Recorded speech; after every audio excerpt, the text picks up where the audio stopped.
Solomon வந்து கடவுள் எங்க இருக்கிறாரு சொன்னார் தெரியுமா? உன்னத பாட்டு புஸ்தகம் 2ஆம் அதிகாரம் 1ஆம் வசனம் 2ஆம் வசனம் வாசிங்களேன். நான் சாரோனின் ரோஜாவும் பள்ளத்தாக்கின் லீலி புஷ்பமானது. அப்போ கர்த்தர் என்ன சொல்றாரு? சாரோனில் இருக்கிற ரோஜாவாக இருக்கிறார். பூக்களை நல்ல விஷயங்களுக்கு படைப்பாங்க இல்லையா?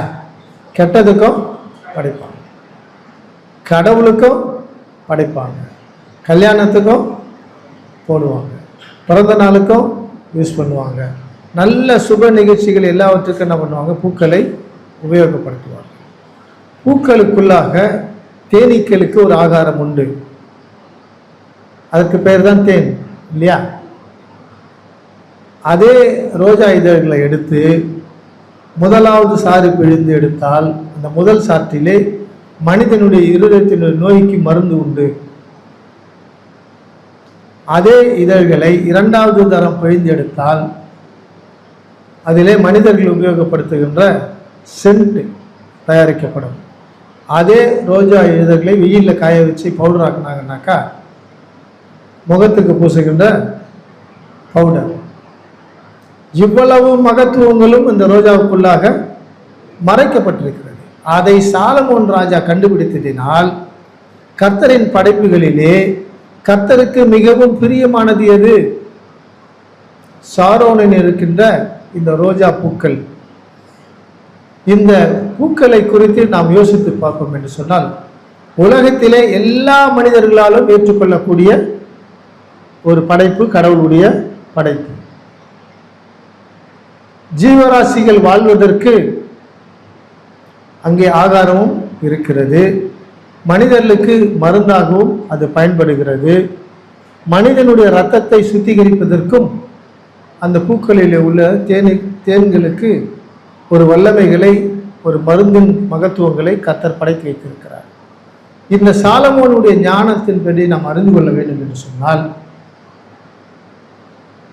சாலமோன் காட்டுகின்ற அந்த பூவுக்குள்ளாக கர்த்தர் ஜீவிப்பதாக, கர்த்தர் குடிகொண்டிருப்பதாக சாலமோன் வெளிப்படுத்துகிறார். நம்முடைய வாழ்க்கையிலே கர்த்தர் எந்த ரூபத்திலே நம்மோடு கூட ஜீவித்துக் கொண்டிருக்கிறார், அதை நாம் முதலாவது அடையாளமாக கண்டுபிடிக்க வேண்டும். நாம் அதை கண்டுபிடிக்க தவறினோம் என்று சொன்னால், நாம் அர்த்தமற்ற உயிரற்ற ஒரு தெய்வத்தை நாம் வணங்கி கொண்டிருக்கின்றோம். கண்மூடித்தனமாக, முரட்டாட்டமாக, அவ்விசுவாசமாக, அவ்வக்தியோடு கூட ஜீவித்துக் கொண்டிருக்கிறோம் என்பதுதான் அடையாளம். கர்த்தர் உங்களோடு கூட இருக்கிறார் என்று சொன்னால் உங்கள் வீட்டுக்குள்ளாக ஒரு சந்தோஷம் இருக்க வேண்டும். கர்த்தர் உங்களுக்குள்ளே இருக்கிறார் என்று சொன்னால் உங்களுக்குள்ளே முதலாவது ஒரு சந்தோஷம் இருக்க வேண்டும். கர்த்தர் உங்களோடு கூட இருக்கிறார் என்று சொன்னால் நீங்கள் கைட்டு செய்கின்ற எல்லா வேலைகளையும் கர்த்தர் ஆசீர்வாதமாக வைத்துக் கொண்டிருக்க வேண்டும். கர்த்தர் உங்களோடு கூட இருக்கிறார் என்று சொன்னால் நீங்கள் பெற்றெடுத்திருக்கின்ற பிள்ளைகள் ராஜாக்களாக, ராணிகளாக, பிரபுக்களாக, மந்திரிகளாக வளர்ந்து கொண்டே வர வேண்டும். அப்பொழுது கர்த்தர் உங்களோடு கூட இருக்கிறார் என்பதை உலகம் உங்களை பார்த்து அடையாளமாக கண்டு கொள்ளும். இப்படிப்பட்ட அனுபவத்தோடு கூட வாழ்வதற்கு கர்த்தர் இன்னும் உங்களுக்கு பரிசுத்தாவியையும், பரிசுத்தாவியுடைய வரங்களையும், பரிசுத்தாவியுடைய அனந்த ஞானத்தையும் கொடுத்து மென்மேலும் உங்களை உயர்த்துவாராக. இரண்டாவதாக 1 ராஜாக்களின் புஸ்தகம் 19ஆம் அதிகாரம் 12ஆம் வசனம். 1 ராஜாக்களின் புஸ்தகம் 19ஆம் அதிகாரம் 12ஆம் வசனம். அதிர்ச்சிக்கு பின் அக்கினி உண்டாயிற்று, அக்கினியிலும் கர்த்தர் இருக்கவில்லை. அக்கினிக்கு பின் அமர்ந்த மெல்லிய சத்தம் உண்டாயிற்று. அதை எலியா கேட்டபொழுது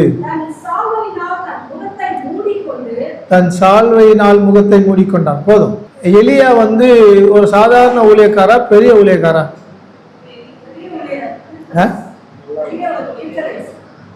பிடிவாதமானா, ரொம்ப அன்பானாலா, சாந்தமானாலா?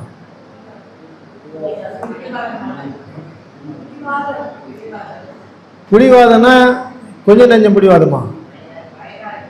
அடங்காத பிடிவாதம். எது அடங்காத பிடிவாதம்? அவங்க அப்பா அம்மா எப்படி வளர்த்தாங்கன்னு தெரியல. எது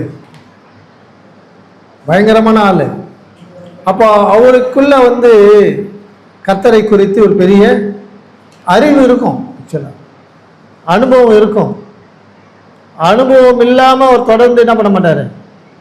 மலை மேலே உக்காந்துக்கின்னு தாடியை வளர்த்துக்கின்னு வெட்டிக்கிளியை சாப்பிட்டுக்கின்னு நாங்கள் பறக்கத்தெல்லாம் பிடிச்சி கிச்சி சாப்பிட்டுக்கின்னு வெந்தத்தையும் வேகாத்தையும் சாப்பிட்டுக்கின்னு மலை மேலேயே காற்றடிச்சாலும் மழை அடித்தாலும் அவர் குடியிருப்பு எங்கே தான்?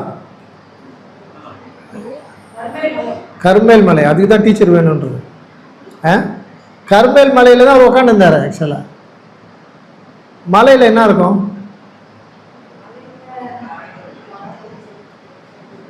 கழுகு, கோட்டான், பருந்து, மிருகம், நல்ல மிருகம், கெட்ட மிருகம், விஷப்பாம்பு எல்லாத்தையும் மீட் பண்ணி உட்காந்துக்கிறார் பாருங்க. யாரு இப்போ ஒரு உலகத்தில் வாழ்கிற மனுஷனா காட்டில் வாழ்கிற மனுஷனா?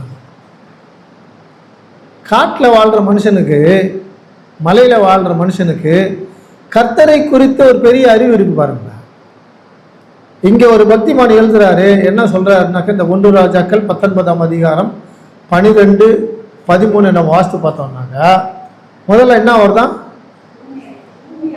பூமி அதிர்ச்சி.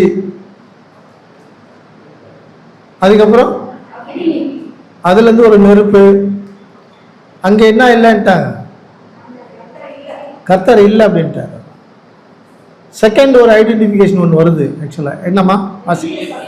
மெல்லிய சத்தம். எங்க ஒரு மெல்லிய சத்தம் போடுங்க பார்க்கலாம். மெல்லிய சத்தம். அவன் அதை கேட்ட உடனே என்ன பண்ணிட்டான்? ஒரு கன்ஃபர்மேஷன் பண்ணிட்டான். ஆஹா, நான் வணங்கும் கர்த்தர் இந்த இடத்துல வந்துட்டார். அவன் ஐடென்டிஃபை பண்ணிட்ட உடனே முதல்ல என்ன பண்ணுவாங்கன்னாக்கா காலில் விழுந்து கும்பிடுவாங்க. பார்த்துக்கிறீங்களா? ஆனால் இவன் என்ன பண்ணுறான்? சால்வை எடுத்து, இப்போ யார் முகம் அசிங்கமாக இருக்குது? ஏங்க முகத்தை மூடணும்? தியாலஜி காலேஜில் சொல்லி கொடுத்தாங்களா? இதெல்லாம் பேசியிருக்காங்களா? சால்வை எடுத்து முகத்தை மூடுறாரு. மரியாதையா பயமா?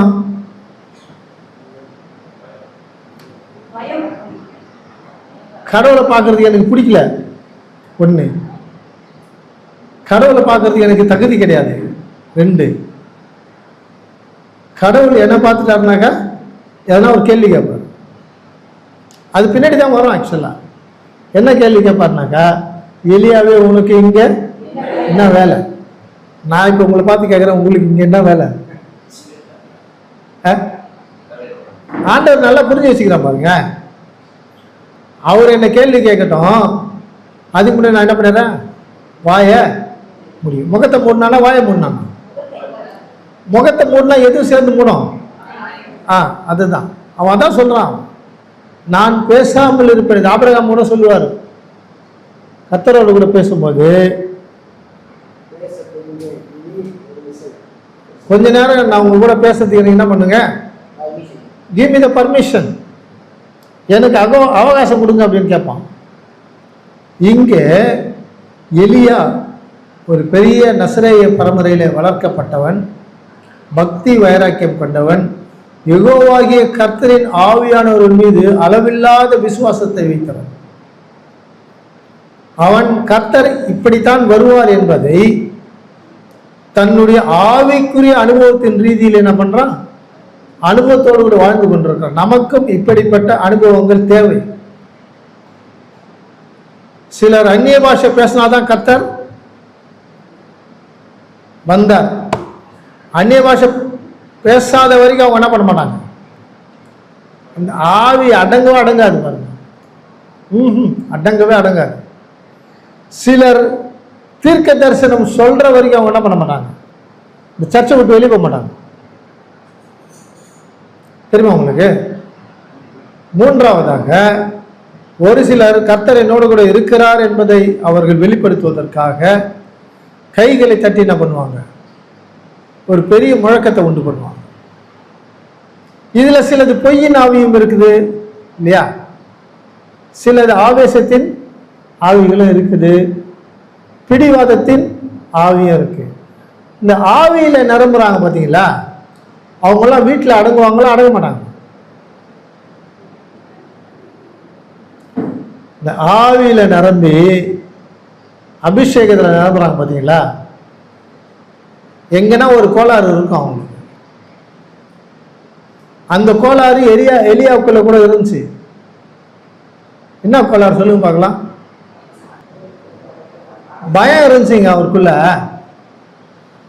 அது ஒரு பெரிய தவறு. ஆக்சுவலா பயம் இருந்து என்ன பண்ணுவாரு, ஊரை விட்டு ஓட்டுவார். அவர் எல்லாரையும் கொலை பண்ற ஆவி, ரத்தம் சிந்துதலை கொண்டு வருகின்ற ஒரு மரணத்தின் ஆவி, எசபேல் என்கின்ற பாகால்களை வணங்குகின்ற பாகால்களின் தீர்க்கதரிசிகளுக்கு தலைவியாக வாழ்ந்து கொண்டிருந்தார். அந்த ஒரு பெண்ணினுடைய சத்தத்திற்கு பயந்து எலியா ஓட ஆரம்பிச்சார். கடவுள் தடுக்கல பாருங்களா, கடவுள் தடுக்கல.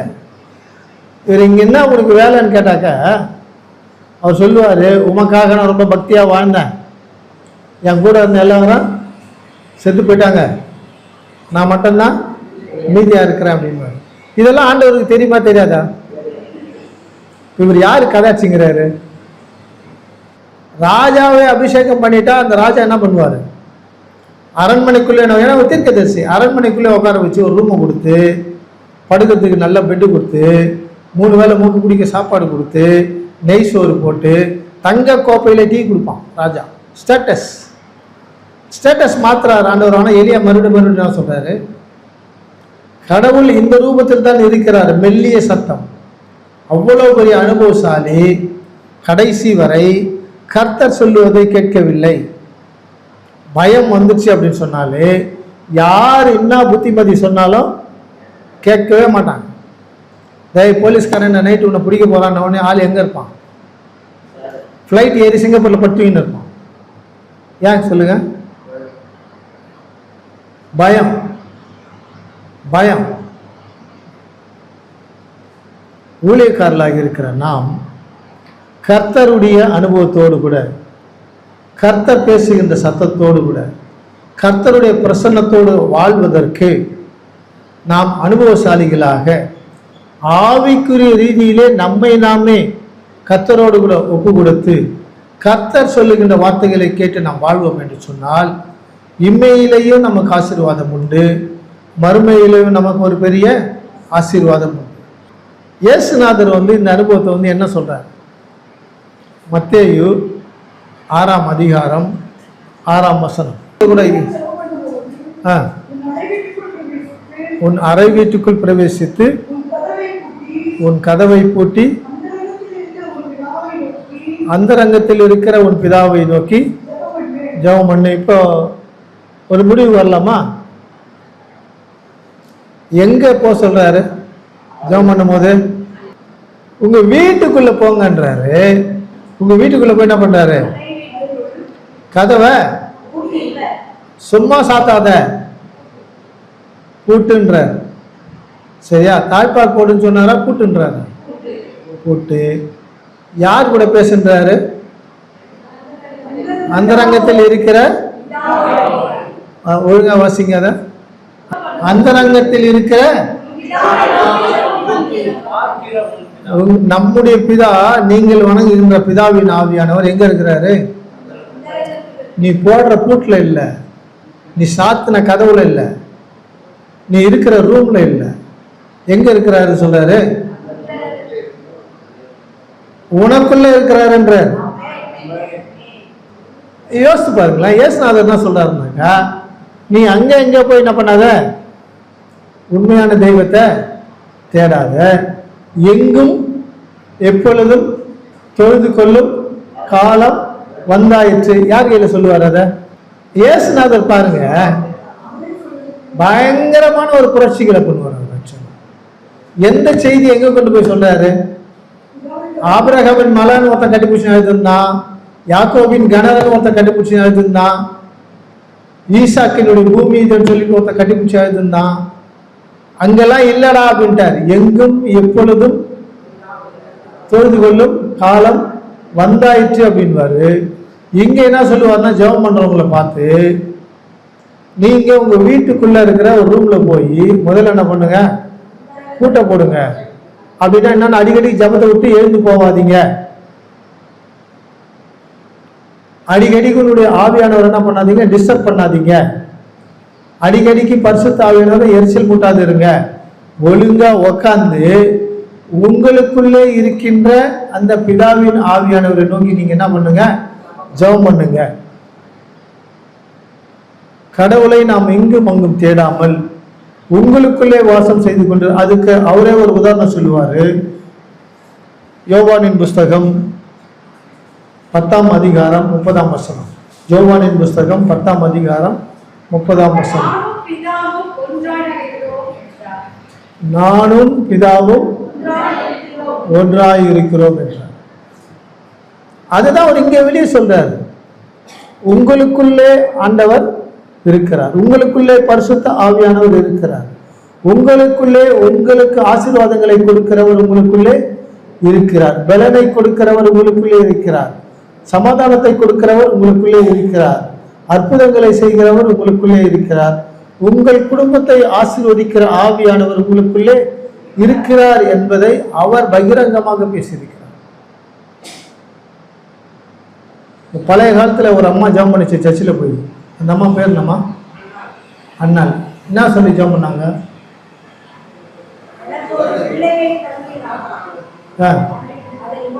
யார் பேர்ல சொன்னாங்க?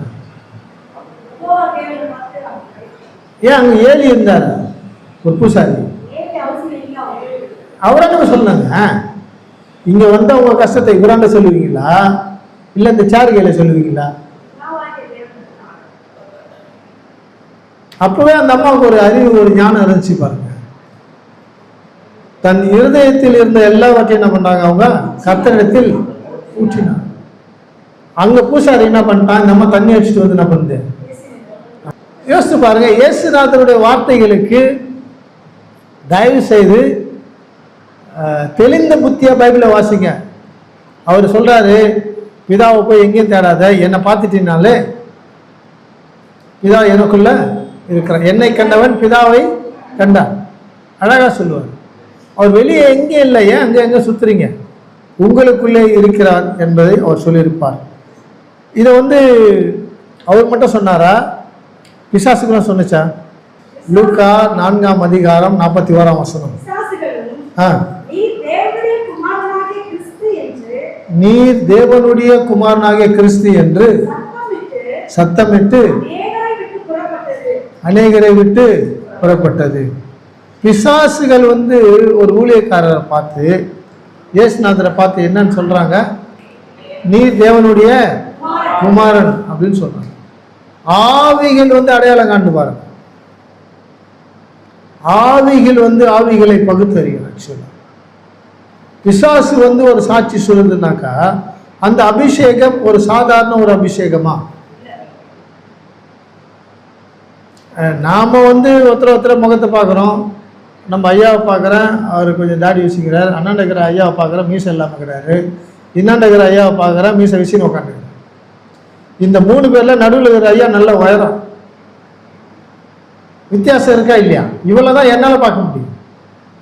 ஆனா கர்த்தரின் ஆவியானவருக்கு இந்த 3 பேருடைய இருதயத்தையும் ஆராய்ந்து அறிகின்ற அதிகாரம் உண்டு. பிசாசுக்கும் அந்த அதிகாரம் இருக்கு. ஆக்சுவலா இப்ப பிசாசை கும்பிடலாமா, கர்த்தரை கும்பிடலாமா? நல்லா குழப்பிட்டுனா யோசித்து பாருங்க. நம்முடைய வாழ்க்கையில உங்களுக்குள்ளே கர்த்தரின் ஆவியானவர் இருக்கிறார். முழங்கால் படியிட்டு ஜெபம் பண்ணுகின்ற எல்லோருக்குள்ளும் கர்த்தரின் ஆவியானவர் வாசம் பண்ணுகிறவராக இருக்கிறார். உபவாசம் இருந்து ஜெபம் பண்ணுகின்ற எல்லோருக்குள்ளாக கர்த்தரின் ஆவியானவர் வாசம் பண்ணுகிறவராக இருக்கிறார். நாம உள்ளத்துல என்னத்தை வேண்டிக் கொள்கிறோமோ அதை கர்த்தர் என்ன பண்ணுவாராம், பகிரங்கமாக பலன் அளிப்பார், வெளியரங்கமாக பலன் கொடுப்பார். அப்போ உங்களுக்குள்ள இருக்கின்ற ஆவியானவரை நீங்கள் பரிசுத்தப்படுத்தி உங்களை நீங்களே பாதுகாத்து, உங்களுடைய உண்மையை நீங்கள் பாதுகாத்து, உங்களுக்குள்ளே இருக்கின்ற வெளிச்சம் இருளாகாதபடிக்கு எச்சரிக்கையாக இருந்து நாம் வாழ்வோம் என்று சொன்னால், நாம் எவைகளெல்லாம் நாம் கேட்டுக்கொள்கிறோமோ அவைகளெல்லாம் வெளியரங்கமாக பலன் கொடுப்பார். நமக்குள்ளே இருக்கின்றவர் நமக்கு பலனை மாத்திரமல்ல பெனிஃபிட் கொடுக்கிறவராகவும் இருக்கிறார். இந்த வார்த்தைகளை இயேசுநாதர் சொல்லியிருக்கிறார். மத்தேயு 8ஆம் அதிகாரம் 29ஆம் வசனம். மத்தேயு 8ஆம் அதிகாரம்.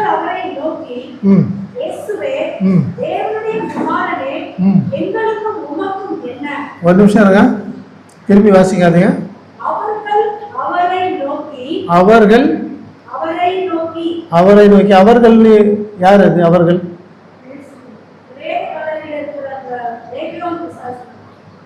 அவர்கள்னு போட்டுக்குது. அவங்கெல்லாம் யார்? பிசாசுகளுக்கு என்ன கொடுக்குறாங்க? அவர்கள் அப்படின்னு போட்டிருக்கு. ஆக்சுவலியா அந்த அவர்கள் என்று சொல்லப்பட்ட அந்த அசுத்தாவிகள் எல்லாம் என்ன பண்ணுது? இயேசுநாதரை பார்த்து ஒரு சாட்சி சொல்லுது. என்ன சொல்றாங்க? இயேசுவே தேவனுடைய குமாரனே, எங்களுக்கும் உமக்கும் என்ன? காலம் வரும் முன்னே ஆண்டவரை பார்த்தா பிசாசுக்கு என்ன வருது? பிசாசு இருக்கிற இடத்துல இயேசுநாதர் வந்தா நல்லது நடக்கணுமா கெட்டது நடக்கணுமா? என்னம்மா நல்லது? இது என்ன சொல்லுது? எங்களை ஏன் வேதனைப்படுத்த வந்தான்னு கேக்குது. அப்ப துன்பப்படுத்துகிறவர் இயேசுநாதர். அவருக்கு அந்த அதிகாரம் இருக்கு. பிசாசை மட்டும் துன்பப்படுத்த மாட்டாரு. தண்ணி குடிக்கிறார் பாஸ்டர், அவரையும் துன்பப்படுத்துவாரு. அவரை சொன்ன உடனே ஜோனத்தான் சந்தோஷப்படுறாரு, அவரையும் துன்பப்படுத்துவாரு. சிரிக்கிற உங்களையும் பார்த்து என்ன பண்ணுவாரு? ரொம்ப ஜாக்கிரதையா இருக்கும். ஆக்சுவலா பிசாசையே துன்பப்படுத்துறாரு அப்படின்னாங்க, உன்னையே என்னையை துன்பப்படுத்த அவரால் முடியாதா? கர்த்தர் உங்களோடு கூட இருக்கிறார் என்பதற்கு நாம் அடையாளங்களை கண்டுகொள்ள வேண்டும். இந்த அடையாளம் வந்தா பிசாசு வர்றான். இந்த அடையாளம் இருந்தால் கர்த்தர் என்னோடு கூட இருக்கிறார். என்னை கண்டவன் பிதாவை கண்டான். நான் சுயமாய் எதையும் செய்யவில்லை, எனக்குள்ளே இருக்கும் அவரே இந்த கிரியைகளை செய்து வருகிறார். நீங்கள் செய்கின்ற எல்லா நல்ல ஈவுகளும் உங்களுக்குள்ளே இருக்கின்ற பிதாவின் பரிசுத்த ஆவியானவரே நல்ல கிரியைகளை செய்து வருகிறவராக இருக்க வேண்டும். அப்படிப்பட்ட அபிஷேகங்களை பெற்றுக்கொண்டு, அப்படிப்பட்ட நிதானத்தின் பரிசுத்த ஆவியானவர், பகுத்தறிவின் பரிசுத்த ஆவியானவரை பெற்றுக்கொண்டு, நாளுக்கு நாள் நீங்கள் அநேகருக்கு சாட்சியுள்ள பிள்ளைகளாக வாழ்ந்து அநேகரை கிறிஸ்துவுக்குள்ளாக அழைத்து வருகின்ற கிருபைகளை பெற்றுக்கொள்ள கர்த்தர் உங்களை ஆசீர்வதிப்பாராக. ஆமாம். நோய் கொண்டவர்கள் அல்லது வியாதி கொண்டவர்கள் உலகத்திலே வாழ தகுதியில்லை என்று சொல்லி உலகம் சொல்லலாம். ஆனால் பரலோக ராஜ்யம் அதை ஒரு நாளும் ஏற்றுக்கொள்ள முடியாது. எனவே இந்த நேரத்திலே அன்புள்ளம் கொண்ட எல்லா மதத்தை சார்ந்தவர்களுக்கும் ஒரு விண்ணப்பத்தை நான் கொண்டு வருகிறேன். இப்படி குஷ்டரோகத்தினால் மலை அடிவாரத்திலே நீங்கள் வாழ வேண்டும் என்று சொல்லி உலகம் தீர்மானித்த அந்த வாழ்க்கையை இந்த தொழு நோயாளிகள் சந்தோஷமாக ஏற்றுக்கொண்டு மலை அடிவாரத்திலே மிருகங்களோடு கூட வாழ்ந்து கொண்டிருக்கிறார்கள். அப்படிப்பட்டவர்களுக்கு நாம் உதவி செய்வது, அவர்களை நம்முடைய சகோதரர்களாக சகோதரிகளாக நாம் நேசிக்க இந்த நேரத்திலே ஆண்டவர் என் மூலமாக உங்களை அழைக்கிறவராக இருக்கிறார்.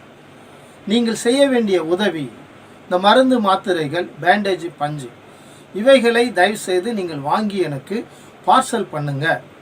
முடியாதவர்கள் தயவு செய்து உங்களுடைய உதவிகரங்களை நீட்டி உங்களால் இயன்ற பண உதவிகளை வங்கியிலோ அல்லது இங்கே காட்டப்படுகின்ற என்னுடைய விலாசத்திற்கு மணி ஆர்டர் மூலமாகவோ நீங்கள் உங்களுடைய உதவிகளை கொடுத்து இந்த ஊழியத்தை தாங்கும்படியாக உங்களை அன்போடு கூட கேட்டுக்கொள்கிறேன். இப்படி இந்த ஏழைகள், இந்த அனாதைகள், இந்த திக்கற்றவர்கள், இந்த தொழுநோயாளிகளுக்கு நீங்கள் உதவி செய்யும் பொழுது எங்களுக்கு என்ன நன்மை கிடைக்கும் என்று நீங்கள் யோசிக்கலாம். ஏழைகளுக்கு இறங்குகிறவன் கர்த்தருக்கு கடன் கொடுக்கிறான். ஏழைகளுக்கு நாம் சகோதரர்களாக சகோதரிகளாக உதவி செய்யும் பொழுது உங்களுடைய பெயர் பரலோக ராஜ்யத்திலே ஜீவ புஸ்தகத்திலே எழுதப்படும். நன்மை செய்யாதவருடைய பெயர்கள் ஜீவ புஸ்தகத்திலிருந்து கிறுக்கி போடப்படும் என்று வேதம் சொல்லுகிறது. எனவே உங்களுக்கு நீடிய ஆயுள் வேண்டுமா? உங்களுடைய சரீரத்திலே இருக்கிற தீராத வியாதிகளிலிருந்து சுகம் வேண்டுமா? நீங்கள் பெற்றெடுத்திருக்கின்ற பிள்ளைகளுக்கு ஆசீர்வாதங்கள் வேண்டுமா? பேர பிள்ளைகளுக்கு ஆசீர்வாதங்கள் வேண்டுமா? நீங்கள் கைட்டு செய்து கொண்டிருக்கின்ற தொழிலை கர்த்தர் ஆசீர்வதிக்க வேண்டுமா? அடியேன் கேட்கிற இந்த விண்ணப்பத்திற்கு நீங்கள் உதவி செய்யுங்கள்.